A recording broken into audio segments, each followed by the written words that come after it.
સુરતમાં ફરી એક વખત પાંડેસરા વિસ્તારના કૈલાશનગર પાસે બીઆરટીએસ બસ સ્ટેશન સામે થાંભલા પાસે 4 માસનું ભ્રૂણ મળતા ચકચાર મચી ગઈ છે. આ સમગ્ર બનાવને લઈને પોલીસ અને ફોરેન્સિક ટીમ દ્વારા ઘટના સ્થળે પહોંચીને તપાસ શરૂ કરવામાં આવી છે.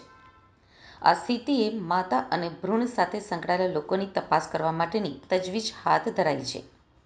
મળતી માહિતી પ્રમાણે આજે સવારે સુરતના પાંડેસરા વિસ્તારમાં આવેલા કૈલાશનગર પાસે બીઆરટીએસ બસ સ્ટેન્ડની સામે આવેલા થાંભલાની પાસે એક મૃત ભ્રૂણ મળી આવ્યું હતું. આ અંગે સ્થાનિકો દ્વારા પાંડેસરા પોલીસને જાણ કરવામાં આવતા ટીમ ઘટના સ્થળે દોડી ગઈ હતી. પાંડેસરા મેઇન રોડ અને સર્વિસ રોડની વચ્ચે આવેલા ટાવરના થાંભલા વચ્ચે મૃત ભ્રૂણને ત્યજી દેવામાં આવ્યું હતું. પોલીસે પહોંચીને કપડાથી તેને ઢાંક્યું હતું. એ સાથે જ ફોરેન્સિક ટીમ દ્વારા તપાસ કરવામાં આવી છે. વિજયસિંહ ગુર્જરે જણાવ્યું હતું કે પાંડેસરાના કૈલાશનગર પાસે મૃત ભ્રૂણ મળી આવ્યું છે. ડોક્ટર પાસે તપાસ કરાવતા 4 માસનું હોવાનું જાણવા મળ્યું છે અને મેલ ભ્રૂણ છે. પાંડેસરા પોલીસ સ્ટેશનમાં સરકાર તરફથી ફરિયાદ નોંધવાની તજવીજ ચાલી રહી છે.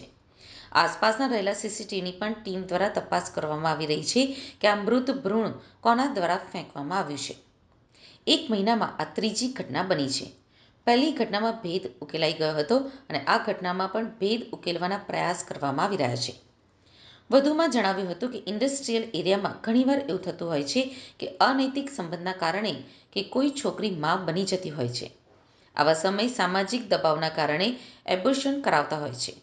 ઘણીવાર ખૂબ જ ખતરનાક રીતે એબોર્શન પણ કરાવતા હોય છે. પિલ્સ લઈને પણ આ એબોર્શન કરાવતા હોય છે.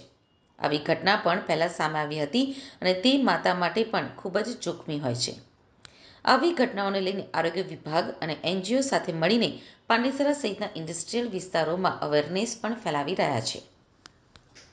વધુમાં જણાવ્યું હતું કે આ પ્રકારની ઘટના એક ગંભીર ગુનો બને છે. આ ઘટનામાં જે સંડોવાયેલા હશે તેમના વિરુદ્ધ કડક કાર્યવાહી કરવામાં આવશે. સામાજિક રીતે પણ અમે આવી ઘટનાઓ ન બને તે માટે પ્રયાસ કરી રહ્યા છીએ. મેડિકલમાંથી જે પ્રેગ્નન્સીની કીટ વેચાણ થતી હોય છે તેના ઉપર પણ ધ્યાન રાખવામાં આવી રહ્યું છે. મેડિકલ સ્ટોરવાળા કે કોઈ ડૉક્ટરનું પણ આમાં સંડોવણી સામે આવશે તો તેમની સામે પણ કાર્યવાही કરવામાં આવશે. सूरत सिटी के पांडेसरा पुलिस स्टेशन विस्तार में कैलाश नगर बीआरटीएस के पास में एक भ्रूण मिला है, जिसकी इनिशियल जो हमने पूछताछ की है वो हॉस्पिटल की तरफ से 4-5 महीने का भ्रूण का उम्र बताया गया है और मेल भ्रूण है और ये मृत अवस्था में मिला है. तो अभी पांडेसरा पुलिस स्टेशन में सरकार की तरफ से गुनाह दाखिल करने की प्रक्रिया अभी चालू है और आसपास के सीसीटीवी देखने के लिए टीम को लगा दिया गया है कि किसने ये फेंका होगा. तो सारी तपास चालू है. इसमें जो भी अपडेट आएगा वो आपको अपडेट कर दिया जाएगा. सर पिछले 3 महीने में ये तीसरा है, पहला तो डिटेक्ट हो गया था और जी ये तीसरी घटना है. पहला डिटेक्ट हो गया था और अभी इसको भी हम डिटेक्ट करने का प्रयास करते हैं. एक्चुअली ये इंडस्ट्रियल एरिया में कई बार ऐसा होता है कि अनैतिक संबंधों के चलते और कई बार होता है कि कोई सिंगल लड़की है वो माँ बन जाती है. इस तरह की चीज़ों के चलते और सामाजिक दबाव में आके वो अबॉर्ट करवा लेते हैं. कई बार वो अबॉर्ट है वो अबॉर्शन जो है वो बहुत ही खतरनाक तरीके से भी ये लोग करते हैं. संस्थागत भी उसका ट्रीटमेंट नहीं करवाते हैं. कोई पिल्स लेके या इस तरह का भी लास्ट टाइम में एक घटना सामने आई थी. तो वो बहुत ही वो माता के जीवन के लिए भी बहुत खतरनाक है. ये एक्चुअली थोड़ा सा हम लोग आरोग्य विभाग, कुछ एनजीओ इनके भी हम सपोर्ट लेके और हमने पांडेसरा, खटोदरा इन विस्तार में हमने अवेयरनेस के लिए भी कार्यक्रम अभी चालू किए हैं हमारी सी टीम की मदद से. तो उन पे भी हम काम कर रहे हैं और इस तरह का जो ये है ये तो गंभीर गुना है. इसमें जो भी इन्वॉल्व रहेंगे उनके खिलाफ तो स्ट्रिक्ट एक्शन लिया जाएगा. और सामाजिक रूप से भी हम लोग इसके लिए पूरा प्रयास कर रहे हैं कि इस तरह की घटनाएं नहीं बने.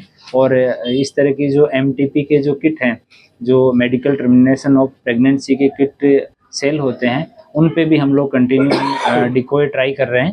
तो अगर कोई मेडिकल की शॉप की या किसी डॉक्टर का उसका भी इन्वॉल्वमेंट मिलेगा तो उन लोगों के खिलाफ भी स्ट्रिक्ट एक्शन लिया जाएगा.